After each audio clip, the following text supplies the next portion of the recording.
Hi everyone, ಇವತ್ತು ನಾವು I D locator ಬಗ್ಗೆ ತಿಳ್ಕೊಳ್ಳೋಣ. ಸೊ ಐ ಡಿ ಲೊಕೇಟರ್ ಏನು ಮಾಡುತ್ತೆ ಅಂದರೆ ವೆಬ್ ಪೇಜ್ನಲ್ಲಿ unique I D attribute use ಮಾಡಿ ಒಂದು ಎಲಿಮೆಂಟನ್ನು ಫೈಂಡ್ ಮಾಡಲಿಕ್ಕೆ ಯೂಸ್ ಮಾಡುತ್ತೆ. ಸೊ ಇವಾಗ ನಾವು ಏನು ಮಾಡೋಣ ಅಂದರೆ saucedemo.com ಒಂದು ವೆಬ್ಸೈಟ್ ಓಪನ್ ಮಾಡಿ ಅಲ್ಲಿ ಐ ಡಿ ಹೇಗೆ ಲೊಕೇಟ್ ಮಾಡೋದು ಅಂತ ತೋರಿಸ್ಕೊಡ್ತೀನಿ ನಾನು. ಇವಾಗ ಈ ವೆಬ್ ಪೇಜ್ದು ನನಗೆ ಐ ಡಿ ಲೊಕೇಟ್ ಮಾಡಬೇಕು ಅಂದರೆ ರೈಟ್ ಕ್ಲಿಕ್ ಮಾಡಿ ನಮಗೆ ಇನ್ಸ್ಪೆಕ್ಟ್ ಅನ್ನೋ ಒಂದು ಆಪ್ಷನ್ ಬರುತ್ತೆ.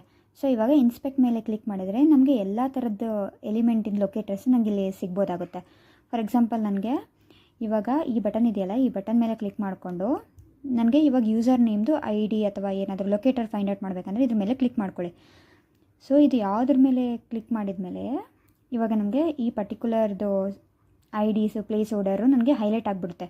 ಎದಕ್ಕಂದರೆ ಈ ಯೂಸರ್ ನೇಮ್ದು ಈ HTML CSS ಟ್ಯಾಗ್ಸ್ ಅಂತ. ಸೊ ಇವಾಗ ನನಗೆ ಈ ಯೂಸರ್ ನೇಮ್ದು ಐ ಡಿ ಬೇಕು. ಇವಾಗ ಕಂಟ್ರೋಲ್ F ಅಂತ ಕ್ಲಿಕ್ ಮಾಡಿದರೆ ನಿಮಗೆ ಸಿಗುತ್ತೆ. ಇವಾಗ I D is equal to user name ಅಂತ.